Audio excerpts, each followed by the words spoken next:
Assalamualaikum warahmatullahi wabarakatuh. Perkenalkan, nama saya Siti Oktaviani dengan NIM 2017-210479. Di sini kelompok kami akan menjelaskan mengenai penulisan laporan singkat. Nah, yang pertama yaitu mengenai karakteristik laporan singkat. Biasanya laporan singkat itu hanya mencakup komponen pendukung yang relatif lebih sedikit karena atau supaya komunikasi itu bisa berjalan secara efektif. Nah, laporan singkat itu sendiri dapat berbentuk memo ataupun surat yang terdiri dari satu ataupun 2 halaman saja.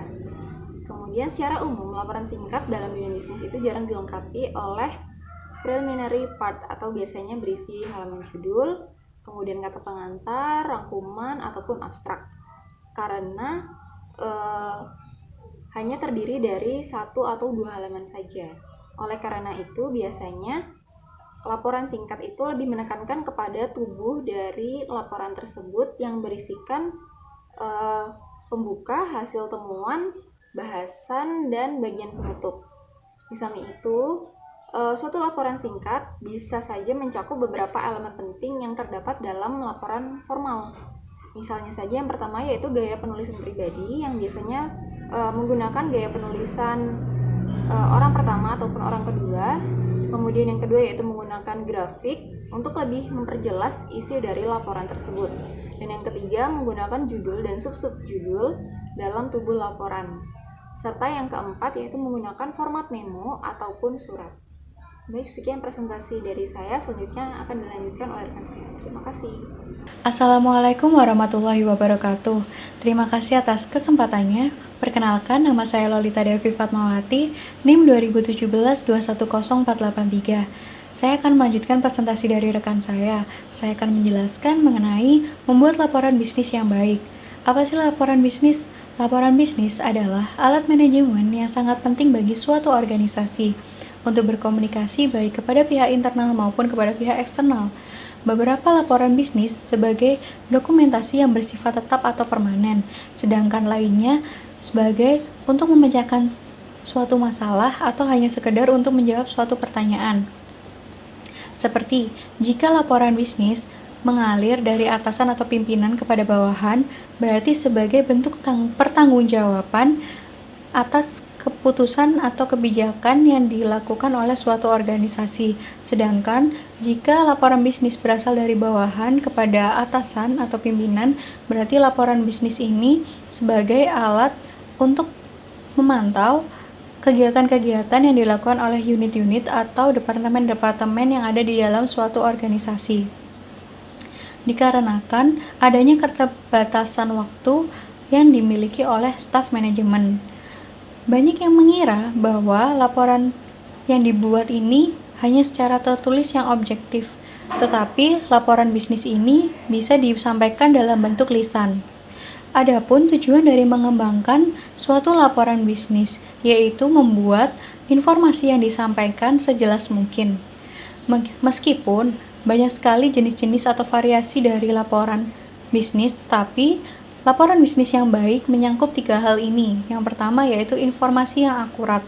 Informasi yang akurat di sini dimaksudkan yaitu informasi yang disampaikan dapat dipercaya atau dapat dipertanggungjawabkan. Yang kedua, isi menjelaskan mengenai pertimbangan penulis yang baik. Di sini penulis mempertimbangkan kepada siapa pembaca yang dituju, seperti itu. Lalu yang terakhir ada gaya dan format penulisan. Di sini gaya dan format penulisan dan organisasi itu harus sesuai dengan apa yang dibutuhkan oleh pembaca. Jadi penulis harus mengerti format apa, gaya penulisan seperti apa yang memang dibutuhkan oleh pembaca yang dituju ini, seperti itu. Menyampaikan suatu kebenaran memang bukanlah hal yang mudah, tetapi ini adalah hal paling penting dan hal pertama yang harus diperhatikan oleh penulis laporan bisnis. Informasi yang tidak lengkap, tidak akurat, dan tidak benar ini akan berpengaruh kepada reputasi suatu organisasi di benak masyarakat umum. Berikut hal-hal yang dapat mengatasi kemungkinan terjadinya distorsi. Yang pertama, jelaskan fakta atau peristiwa yang terjadi secara konkret. Di sini dimaksudkan penulis dalam menyebutkan suatu perkembangan bisnis harus bisa lebih spesifik dan lebih jelas seperti itu, yang berdasarkan fakta dan juga peristiwa apa yang terjadi. Diusahakan bisa secara detail. Yang kedua, laporkan semua fakta yang relevan. Di sini penulis diharapkan untuk mencantumkan semuanya, baik yang mendukung teori penulis maupun yang bertentangan dengan teori penulis. Semua harus dicantumkan. Yang ketiga, tempatkan fakta pada suatu perspektif. Perspektif ini artinya seperti sudut pandang. Jadi contohnya ya, penulis ini menulis kalimat omset perusahaan pada tahun ini mengalami peningkatan. Itu akan lebih baik dipahami oleh pembaca jika ditulis dengan omset perusahaan tahun ini mengalami peningkatan dari 200 juta rupiah menjadi 400 juta rupiah per tahun. Seperti itu contohnya. Sekian presentasi dari saya, selanjutnya akan dilanjutkan oleh rekan saya. Terima kasih. Terima kasih atas kesempatannya. Saya Diana Nadifa, NIM 2017-210487. Nah, di sini saya akan melanjutkan presentasi dari rekan saya, yaitu berikan bukti-bukti terhadap kesimpulan yang Anda buat. Kalian tidak akan dapat mengharapkan pembaca kalian itu untuk memahami kesimpulan yang Anda buat, kecuali dapat memberikan bukti pendukungnya. Misalkan kalian memberikan pernyataan seperti, kita akan melakukan restrukturisasi terhadap unit-unit kegiatan yang ada saat ini. Mungkin pembaca tidak mau tahu, kecuali kalian memberikan bukti-bukti pendukung secukupnya terhadap kesimpulan yang Anda buat. Selanjutnya, sajikan hanya bukti yang valid dan mendukung kesimpulan Anda. Jika Anda membuat kesimpulan, yakinkan bahwa Anda mempunyai bukti yang valid untuk membuat sebuah kesimpulan. Kalian perlu melakukan pengecekan terhadap fakta yang kalian temukan dari sumber-sumber yang dapat dipercaya kebenarannya. Di samping itu, hindari data yang dapat mengaburkan kesimpulan yang Anda buat. Selanjutnya, jaga bias pribadi Anda dalam suatu laporan. Meskipun kalian memiliki rasa emosional terhadap suatu laporan, cobalah kalian tetap menjaga sikap tersebut. Misalkan, jika melakukan pembangunan pabrik tahu di lingkungan di pemukiman umum, itu sangat gila. Sebaiknya diganti menjadi jika melakukan pembangunan pabrik tahu di pemukiman umum, mungkin itu akan mengganggu kegiatan masyarakat dan pernafasan di masyarakat. Selanjutnya yaitu keputusan yang baik. Nah, pembaca akan merasa senang jika membaca suatu laporan yang mencakup 5 hal ini, yaitu yang pertama, adanya ide pokok pada permulaan suatu laporan. Diperlukan untuk menemukan ide pokok dari suatu laporan atau bacaan supaya kita tahu sebenarnya apa sih inti dari laporan tersebut, apa gagasan utamanya dan apa ide pokoknya. Seperti itu. Yang kedua, melihat fakta-fakta yang tersedia. Dalam membuat keputusan yang baik perlu didasarkan pada fakta yang mendukung dan diterima oleh semua masyarakat umum. Jika fakta digunakan, maka keputusan yang dibuat memiliki dasar pada data yang faktual. Selanjutnya yaitu menerima uraian atau cerita secara menyeluruh. Untuk mengambil keputusan yang baik, seharusnya kita memikirkan terlebih dahulu dari siapa dan dari mana kita mendapatkan informasi tersebut. Kita dapat data tersebut, apakah data tersebut benar atau salahnya, seperti itu. Terima kasih. Selanjutnya dilanjutkan oleh rekan saya. Oke, Assalamualaikum warahmatullahi wabarakatuh. Sebelumnya terima kasih atas kesempatannya. Perkenalkan, nama saya Farizal Aditya dari Prodi S1 Manajemen dengan NIM 2017-210490. Baik, di sini saya akan mempresentasikan mengenai komunikasi bisnis tentang bagaimana pengambilan keputusan yang baik pada suatu perusahaan atau pada suatu organisasi. Nah, hal yang pertama yang harus kita ketahui yaitu kita harus mengetahui laporan singkat yang kita peroleh agar dalam pengambilan keputusan tersebut kita bisa mengambil langkah-langkah apa yang seharusnya kita ambil agar hal tersebut bisa relevan yang akhirnya bisa kita bawa pada suatu organisasi atau pada suatu perusahaan. Sebab apa kita membutuhkan suatu laporan? Sebab tanpa data dan tanpa laporan yang kita miliki, kita tidak mempunyai data, kita tidak mempunyai alasan dalam suatu pengambilan keputusan tersebut. Nah, dalam suatu laporan pengambilan keputusan, kita berhak untuk menentukan langkah-langkah apa yang berhak kita ambil yang nantinya bisa membawa kebaikan untuk suatu perusahaan atau dalam suatu organisasi kita ke depannya demi keperluan dan kepentingan kemaslahatan yang baik antara kita pribadi dan juga kelompok pada suatu perusahaan dan pada suatu organisasi. Oke, untuk poin yang kedua, dalam keputusan yang baik kita harus melihat fakta-fakta yang tersedia, baik itu secara data ataupun secara real di lapangan atau dalam internal suatu perusahaan. Nah, sebelum kita melakukan pengambilan keputusan yang baik, maka secara internal dan juga secara eksternal kita harus mengetahui fakta-fakta yang ada. Sebab apa? Sebab dari fakta itulah kita nantinya bisa mengambil keputusan yang baik untuk nantinya kita jadikan sebagai patokan atau sebagai langkah-langkah apa yang harus kita ambil. Sebab fakta itulah yang menggambarkan kenyataan bagaimana kondisi dalam suatu organisasi atau dalam suatu perusahaan. Nah, apabila fakta sudah kita peroleh, fakta-fakta itu entah fakta singkat ataupun entah itu fakta-fakta yang berhubungan kurang baik ataupun baik pada suatu perusahaan, tetapi memang itulah fakta yang harusnya menjadi patokan atau menjadi langkah atau menjadi naluri pada suatu perusahaan agar nantinya sebagai seorang yang ada dalam suatu perusahaan, maka keputusan yang baik tetap harus kita ambil meskipun itu nantinya fakta yang kita peroleh adalah fakta buruk ataupun fakta baik.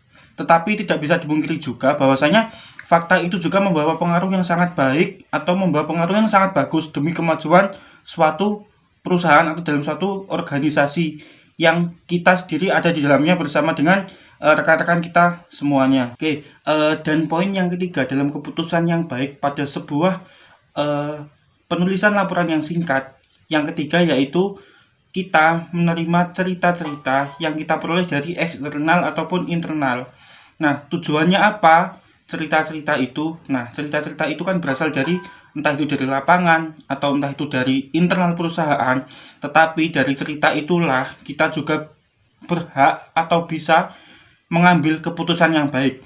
Selain dari data yang kita peroleh di awal tadi, kemudian dari fakta-fakta yang kita peroleh. Nah, itu kan data real yang juga kita peroleh dari data yang sudah ada.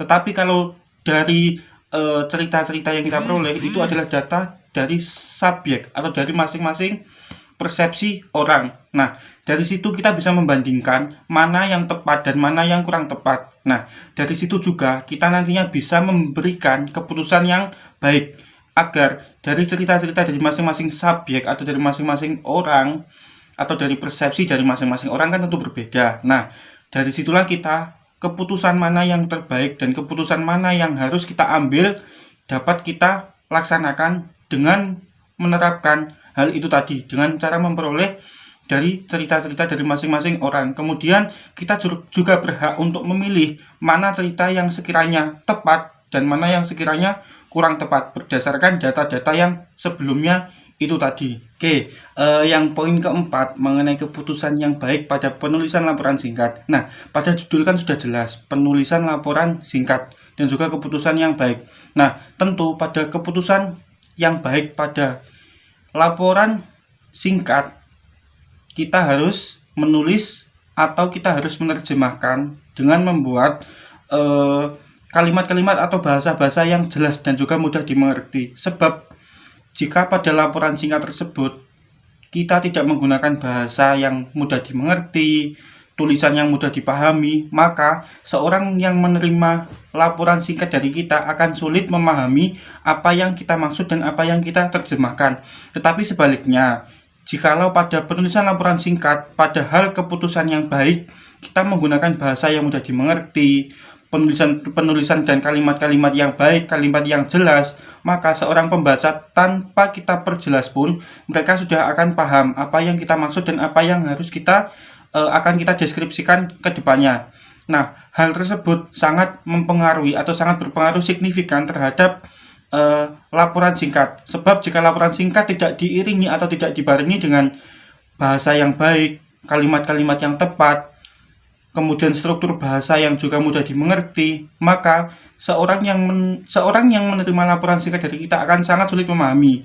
dan juga pada bahasa yang tepat dan juga bahasa yang baik itu juga akan mendeskripsikan bagaimana kondisi dalam sebuah internal perusahaan ataupun dalam sebuah internal organisasi, sebab itu juga menggambarkan bagaimana kondisi atau bagaimana kualitas SDM yang dimiliki pada suatu perusahaan, tentang bagaimana mereka dapat mendeskripsikan bahasa-bahasa yang baik, kalimat-kalimat yang jelas dan juga mudah dimengerti. Oke.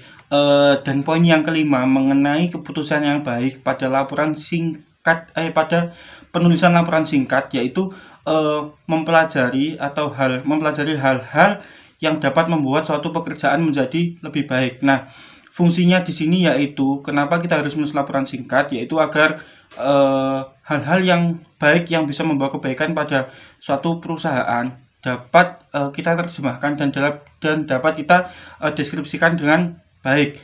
Nah, hal-hal tersebut juga dapat mendorong suatu organisasi atau perusahaan nantinya agar dapat memberikan keputusan yang baik.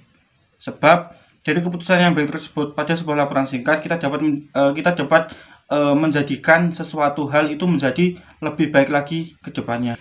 Baik, selanjutnya pada penulisan laporan singkat kita akan mendefinisikan atau mendeskripsikan bagaimana proses pengiriman, bagaimana proses kita akan melakukan suatu transfer laporan singkat tersebut. Nah, yang pertama di sini yaitu kepada siapakah laporan singkat tersebut akan dikirim. Nah, tentu jika kita menulis sebuah laporan singkat, tentu yang harus menerima dan harus kita kirimkan sebuah laporan tersebut yaitu sivitas-sivitas yang pasti berhubungan dengan kita, atau sivitas-sivitas yang berhubungan dengan sebuah laporan yang telah kita tulis. Misalkan kita menulis sebuah laporan dalam suatu manajemen keuangan. Nah, pasti yang menerima atau yang harus kita kirimkan laporan singkat tersebut yaitu seorang manajer keuangan yang pastinya akan sangat berperan atau mempunyai peran penting dalam hal tersebut. Nah, tentu seorang sivitas-sivitas tersebut akan sangat berperan penting dalam sebuah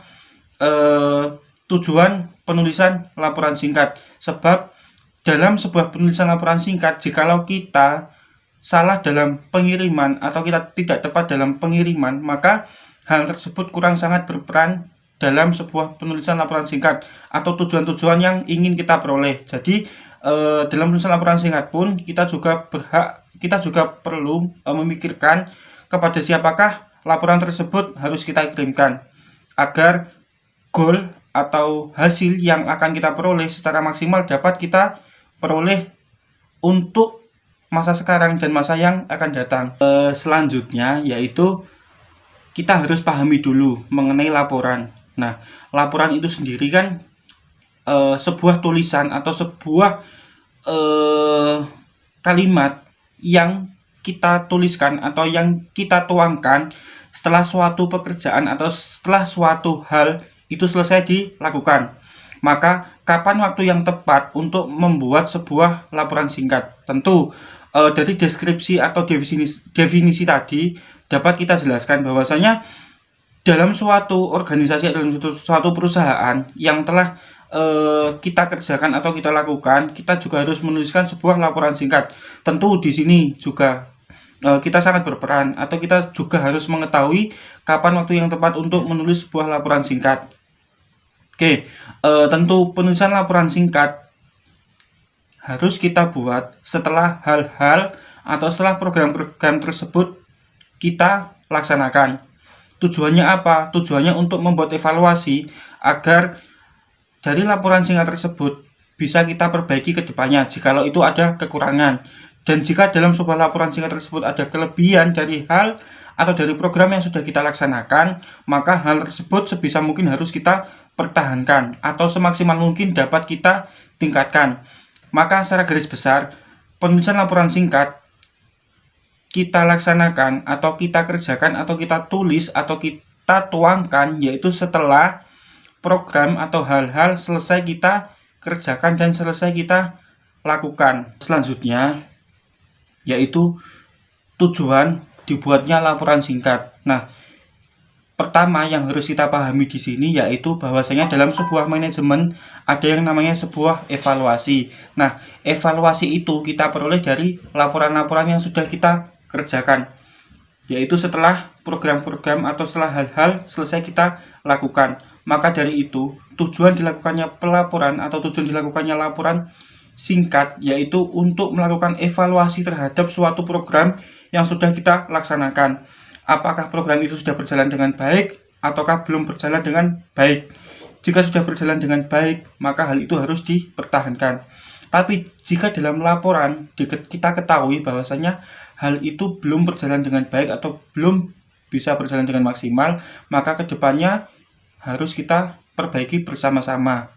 Dan tentunya kita harapkan di laporan singkat yang akan datang, hal positif atau hal yang baik akan tercermin dalam suatu laporan tersebut dan bisa lebih baik lagi ke depannya. Selanjutnya, yaitu pada penulisan laporan singkat, kita harus memasukkan subjek-subjek apa yang harus kita masukkan pada laporan singkat tersebut. Nah, agar laporan singkat tersebut bisa berjalan secara efektif dan efisien, maka hal-hal yang perlu kita masukkan dalam sebuah laporan singkat yaitu mengenai data-data yang memang harus kita masukkan dalam laporan singkat yang nantinya guna perbaikan ke depannya. Kemudian pertanyaan-pertanyaan apa yang harus kita masukkan, kemudian hasil-hasil yang sudah kita peroleh selama program setelah kita jalankan. Jadi pada sebuah laporan singkat itu adalah memang hal-hal yang memang sangat detail, yang memang harus ada pada sebuah laporan. Namanya juga sebuah laporan, yaitu mengenai hal-hal penting dan hal-hal yang memang harus kita tuangkan pada sebuah laporan yang isinya sangat bermanfaat dan sangat berguna untuk perbaikan ke depannya. Jadi, semisal pada sebuah laporan singkat ada suatu hal-hal yang memang kurang mendasar atau memang kurang detail kita masukkan, itu sangat akan berpengaruh kepada laporan singkat suatu perusahaan atau pada suatu organisasi. Sebab laporan singkat atau dalam penulisan laporan singkat, hal-hal tersebut yang memang harus mendasar dan harus secara detail dimasukkan pada sebuah laporan singkat. Misalkan data perusahaan, kemudian pertanyaan-pertanyaan apa, kemudian jawaban dari hal-hal yang memang diperlukan. Terima kasih atas kesempatannya. Perkenalkan, nama saya Aulia Afni dengan NIM 2017-210520. Jadi di sini saya akan meneruskan presentasi dari rekan saya. Kemana laporan akan dikirim? Nah, suatu laporan tuh dapat digunakan untuk kepentingan intern maupun ekstern di sebuah organisasi. Umumnya, laporan intern organisasi dibuat dalam format memo dan halaman tidak boleh lebih dari 10 atau kurang dari 10.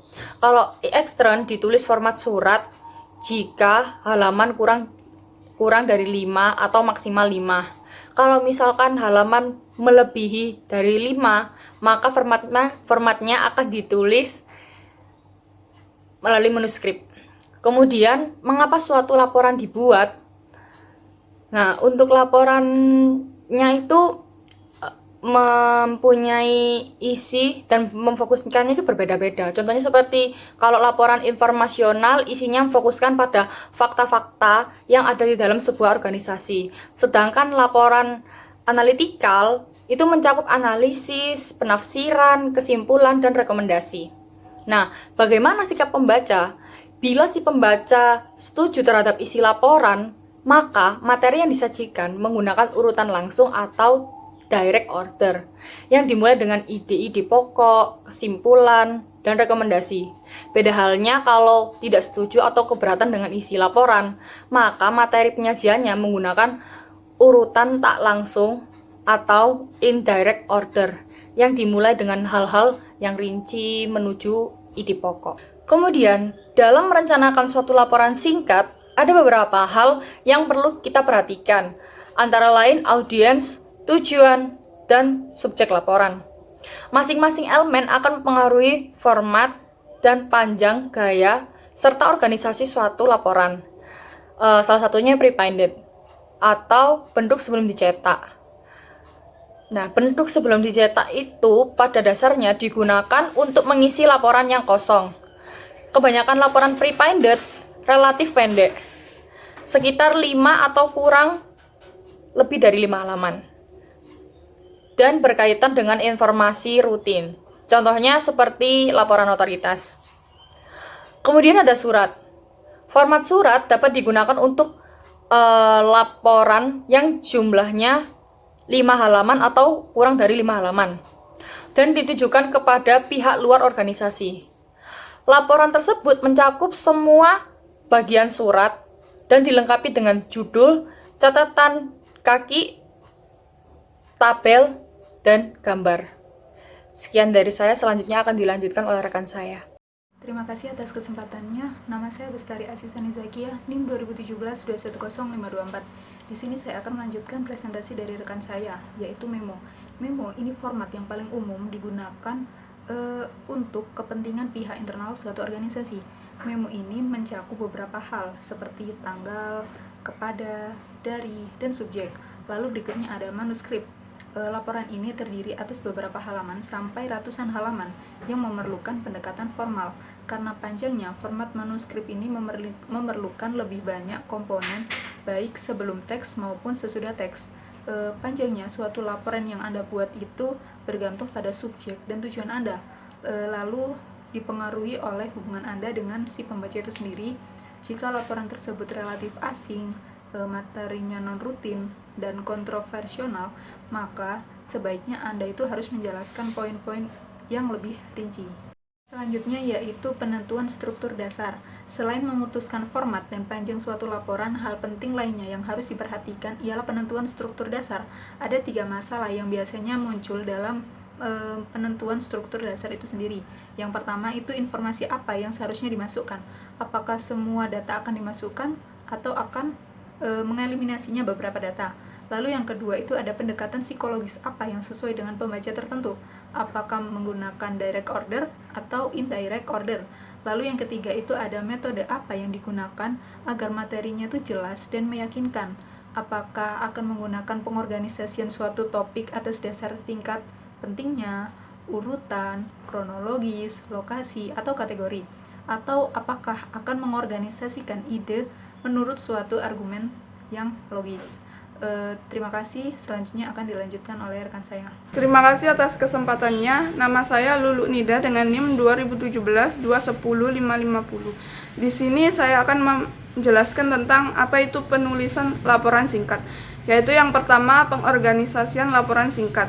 Dalam bagian berikut ini, Anda akan melihat bagaimana orang-orang dalam berbagai situasi mengembangkan suatu argumentasi. Kuncinya adalah apakah maksud atau tujuan suatu laporan untuk memberikan informasi atau analisis penting. Selanjutnya, pengorganisasian memo dan laporan informasional. Suatu laporan informasional mempunyai satu tujuan dasar, yaitu menjelaskan sesuatu dengan istilah yang tegas. Dalam menulis laporan informasional, Anda tidak perlu terlalu khawatir terhadap reaksi pembaca. Beberapa laporan informasional, terutama untuk pembuat peraturan pemerintah yang disusun dalam bentuk belum tercetak, diorganisasikan sesuai dengan instruksi orang-orang yang meminta informasi. Laporan informasional terdiri atas suatu laporan periodik atau berkala dan laporan aktivitas personal dalam suatu konferensi. Selanjutnya, laporan periodik atau berkala.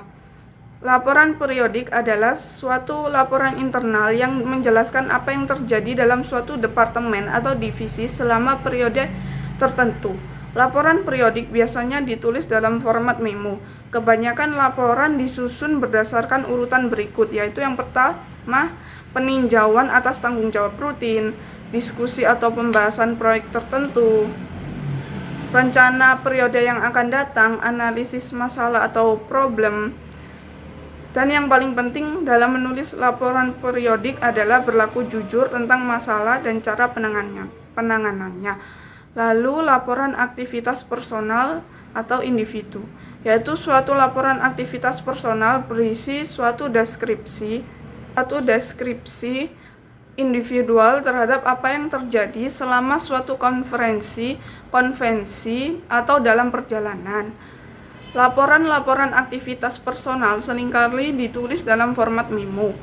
Selanjutnya, pengorganisasian laporan analitikal. Tujuan laporan analitikal sedikit berbeda dengan laporan informasional. Laporan analitikal umumnya ditulis untuk memberikan tanggapan terhadap munculnya kondisi-kondisi tertentu yang terjadi dalam suatu organisasi.